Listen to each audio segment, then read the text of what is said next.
Picture this. You walk into a room and instantly everyone turns to look at you. Not because of how you look, but because of the invisible force field of power that surrounds you.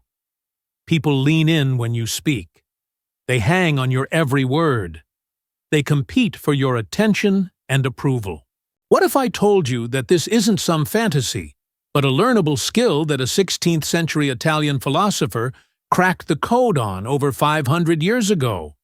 What if I told you that right now, as you're watching this video, someone in your life is already using these psychological tactics on you, and you don't even realize it? Welcome to the dark side of human psychology, where manipulation isn't just a dirty word, it's a survival skill that separates the powerful from the powerless. I'm about to reveal the psychological secrets that CEOs, politicians, and master manipulators have been using for centuries to get exactly what they want from anyone, anytime, anywhere. But here's the disturbing truth. If you don't learn these rules, you'll spend your entire life being played by people who do. Before we dive into these psychological weapons, make sure you hit that subscribe button and ring the notification bell, because this channel is your gateway to understanding the hidden mechanics of human behavior that most people will never discover. And if this video changes your perspective on power and influence, show some love with a like. It really helps the channel grow. Now, let's talk about Niccolo Machiavelli. Most people think he was some evil mastermind who taught people how to be cruel dictators. But here's what they don't understand. Machiavelli wasn't teaching evil, he was teaching reality. He looked at human nature with surgical precision and documented exactly how power actually works, not how we wish it worked. He understood that in the game of life, there are only two types of people: those who understand these rules and use them, and those who get crushed by people who do. The first rule that will completely change how you see every interaction is this: people don't want what's best for them. They want what feels good right now. This is the foundation of all psychological influence. Your rational brain might reject this, but your emotional brain knows it's true. Think about it. How many people do you know who eat junk food instead of healthy meals, scroll social media instead of reading books, or stay in toxic relationships instead of being alone? People aren't logical creatures making rational decisions. We're emotional creatures who use logic to justify what we already want to do. Once you accept this uncomfortable truth about human nature, you can start to see the matrix of influence that surrounds us every day. Every advertisement, every political speech, every dating profile is designed to trigger emotions first and worry about logic later. The person who understands this has an enormous advantage over someone who still believes people make decisions based on facts and reason. Here's where it gets psychologically disturbing. The most successful people in history weren't necessarily the smartest or the most talented. They were the ones who best understood how to push the right emotional buttons in other people. Steve Jobs wasn't just selling computers. He was selling the feeling of being creative and different. Politicians aren't selling policies. They're selling hope and fear. Dating apps aren't selling love. They're selling the dopamine hit of validation and possibility. The second rule is about perception versus reality, and this one will mess with your head. Machiavelli understood that what people believe about you is infinitely more important than who you actually are. Your reputation, your image, your perceived value, these aren't just nice-to-haves. They're everything. Think about social media for a second. The person with 1 million followers isn't necessarily more intelligent, talented, or valuable than someone with 100 followers. But which one gets more opportunities, more attention, more respect? This isn't fair, and it's not how we want the world to work, but it's how the world actually works. The sooner you accept this, the sooner you can start playing the game instead of being played by it. Every interaction you have is partially theater. People are constantly making split-second judgments about your status, your competence, your worthiness of their time and respect. They're doing this unconsciously, automatically, and often incorrectly, but they're doing it nonetheless. The psychological principle behind this is called the halo effect. When people perceive you as successful in one area, they automatically assume you're successful in other areas too. When they perceive you as confident, they assume you're competent. When they perceive you as popular, they want to be around you more. Your actual skills and character matter, but not as much as you think they do, and definitely not as much as your ability to manage perceptions. This brings us to the third rule, which is about strategic positioning. Machiavelli understood that your position in any social hierarchy determines your options and your power more than your individual capabilities. Think about this psychologically. The same idea coming from a CEO gets immediate attention and resources, while the same idea from an intern gets ignored or stolen. The same joke told by a popular person gets huge laughs, while the same joke from an unpopular person falls flat. Your position isn't just about your job title or your bank account. It's about how people categorize you in their mental hierarchy. Are you someone they look up to, look down on, or see as an equal? Are you someone who adds value to their life, or someone who takes value away? Are you someone they want to impress, or someone they can afford to ignore? Here's the psychological manipulation that most people miss.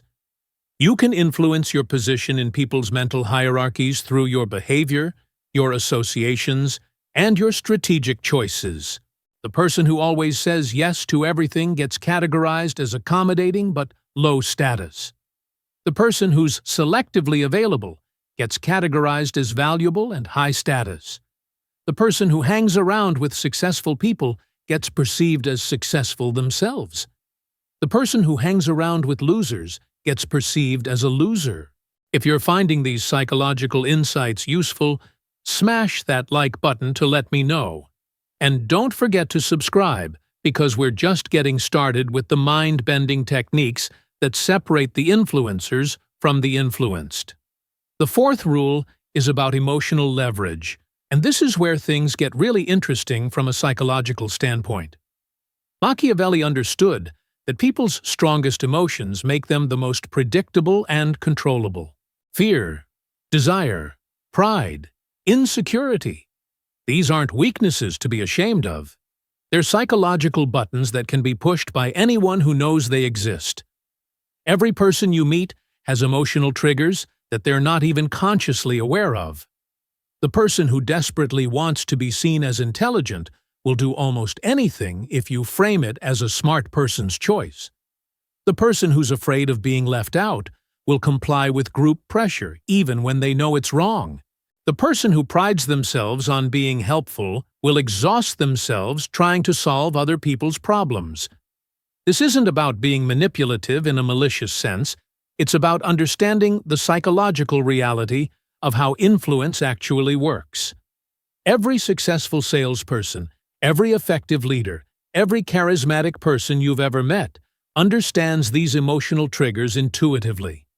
They know that people buy with emotion and justify with logic. They know that fear of loss is more motivating than hope of gain. They know that social proof is more powerful than individual reasoning. The key insight here is that people want to feel understood and validated more than they want to be told what to do. When you can identify someone's core emotional drivers and speak to those drivers, you're not forcing compliance. You're creating willing participation. You're making them feel like cooperating with you was their idea all along. The fifth rule deals with the psychology of scarcity and exclusivity. Machiavelli observed that people value what's rare and difficult to obtain more than what's abundant and easily available. This isn't logical, it's psychological. The human brain evolved in an environment of scarcity, where rare resources meant survival advantage. Even though we now live in abundance, our brains still operate with scarcity programming. This shows up everywhere in modern life. Limited time offers, Exclusive memberships, VIP access, insider information, these aren't just marketing gimmicks. They're psychological triggers that bypass rational thinking. The restaurant with a long line seems more desirable than the empty one next door.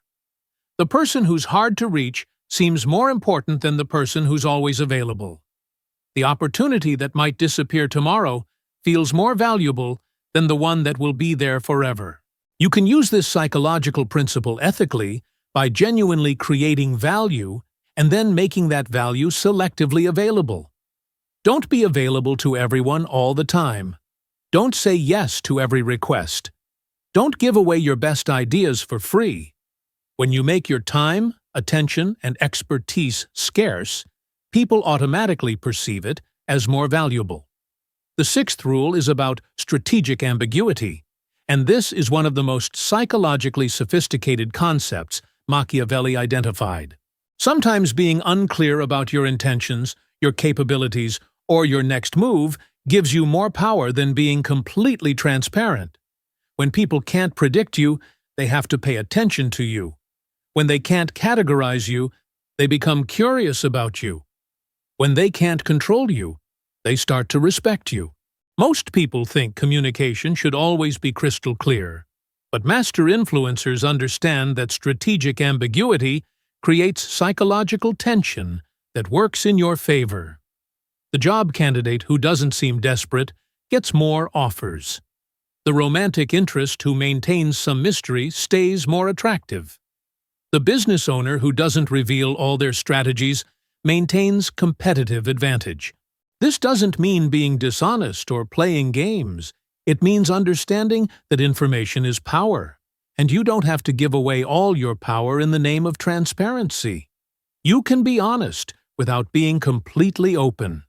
You can be genuine without being predictable. You can be trustworthy without being easily manipulated.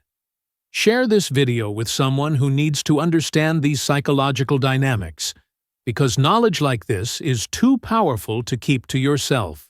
And make sure you're subscribed with notifications on, because understanding human psychology at this level is an ongoing education, not a one-time download. The seventh rule involves the psychology of reciprocity and social debt. Machiavelli understood that people feel psychologically obligated to return favors, even small ones, and that this obligation can be leveraged strategically. When you do something for someone, you're not just being nice, you're creating a psychological imbalance that they'll feel compelled to correct. This works because humans are social creatures who evolved in small groups where reciprocity was essential for survival. The person who took without giving back got kicked out of the tribe, which meant death. Even though we don't live in tribes anymore, our brains still operate with this reciprocity programming. We feel uncomfortable owing people, and we'll often do more than necessary to clear the debt. The psychological manipulation here is that you can create feelings of obligation through small, strategic acts of generosity. The car salesman who offers you a free coffee, the politician who remembers your name, the colleague who helps you with a small task. They're all creating psychological debt that they can cash in later. The key is to give first, give genuinely, and give strategically. But here's the advanced level. You can also use reciprocity by asking for small favors from people. When someone does something for you, even something tiny, their brain starts to justify why they helped you. The only logical explanation is that they must like you or think you're worth helping. This creates a psychological bond that didn't exist before. The person who does you a favor becomes more invested in your success because helping you makes them feel good about themselves. The eighth rule is about social proof and psychological conformity. Machiavelli observed that people look to others to determine appropriate behavior, especially in uncertain situations. This isn't weakness, it's cognitive efficiency. Our brains can't analyze every situation from scratch, so we use social cues as shortcuts to determine how we should think, feel, and act. This psychological tendency is so powerful that people will ignore their own senses if enough other people seem to disagree with them. The famous Asch conformity experiments proved that people will give obviously wrong answers to simple questions if they think everyone else is giving those wrong answers. They'll laugh at jokes that aren't funny, applaud performances that aren't good, and buy products they don't need, all because they think that's what everyone else is doing. You can leverage this by creating the impression that the behavior you want from people is normal, popular, and widely accepted. Don't just tell people what you want them to do, show them that other people like them are already doing it. Don't just explain why your idea is good, demonstrate that successful people have already embraced it. Don't just ask for what you want, make it seem like giving you what you want is what people like them naturally do. The 9th rule deals with the psychology of timing and emotional states. Machiavelli understood that the same request made at different times can get completely different responses depending on the person's emotional state, energy level, and situational context. People aren't consistent decision-making machines. They're variable emotional beings whose judgment changes based on factors they're not even aware of. Studies have shown that judges give harsher sentences right before lunch when they're hungry, and more lenient sentences right after lunch when they're satisfied. People are more generous when they're in a good mood, more agreeable when they're tired, and more impulsive when they're excited. Understanding these psychological rhythms gives you enormous advantage in any interaction. The key is to become a student of human psychology and timing. Pay attention to when people are most receptive, most energetic, most creative, most agreeable. Don't just focus on what you're saying, focus on when you're saying it. The right message at the wrong time falls flat. The wrong message at the right time can still succeed. Make sure you like this video if you're learning something that could change how you navigate every relationship in your life, and subscribe for more psychological insights that most people will never discover. The 10th and final rule is about the psychology of perceived value versus actual value. Machiavelli recognized that people's perception of value is often more important than the objective reality of value. A designer handbag that costs $50 to make sells for thousands because people perceive it as valuable. A consultant who charges premium rates gets more respect and better results than one who charges bargain rates, even if they provide identical services.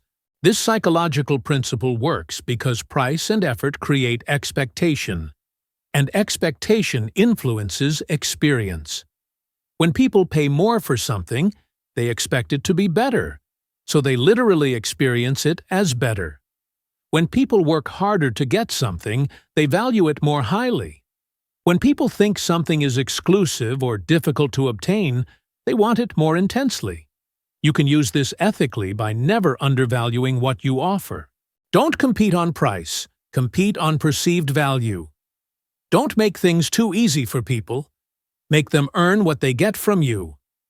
Don't position yourself as a discount option. Position yourself as a premium choice. The psychology of value perception means that charging less often results in being valued less, while charging appropriately results in being respected more. These 10 psychological principles from Machiavelli's observations of human nature aren't just historical curiosities. They're operating instructions for the human mind that are just as relevant today as they were 500 years ago. The person who understands these principles has a significant advantage in every area of life: career advancement, relationship dynamics, social influence, business success, and personal power. But here's the ethical consideration that's crucial to understand.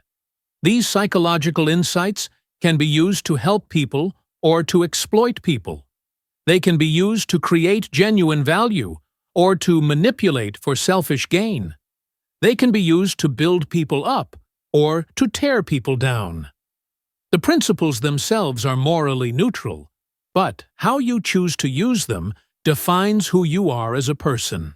The most successful and respected people in history understood these psychological dynamics, and use them to create positive outcomes for themselves and others. They influenced people toward better decisions, healthier behaviors, and more successful outcomes. They used their understanding of human psychology to lead, to inspire, to motivate, and to create value in the world. If you found this deep dive into Machiavellian psychology valuable, show your support by hitting that like button, and make sure you're subscribed with the notification bell turned on, because understanding human psychology at this level is an ongoing journey, not a one-time destination. Share this video with someone who would benefit from understanding these powerful psychological principles. The reality is that these psychological dynamics are already operating in your life, whether you understand them or not. People are already using influence techniques on you every single day through advertising, social media, workplace politics, and personal relationships. The question isn't whether you'll be involved in psychological influence. The question is whether you'll be conscious of it or unconscious of it, whether you'll be directing it or being directed by it. Knowledge is power, but applied knowledge is transformation.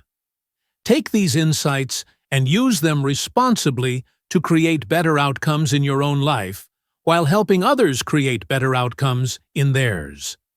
That's how you turn psychological understanding into genuine success and lasting influence. Remember, in the game of human psychology, you're either playing the game or the game is playing you. Choose wisely.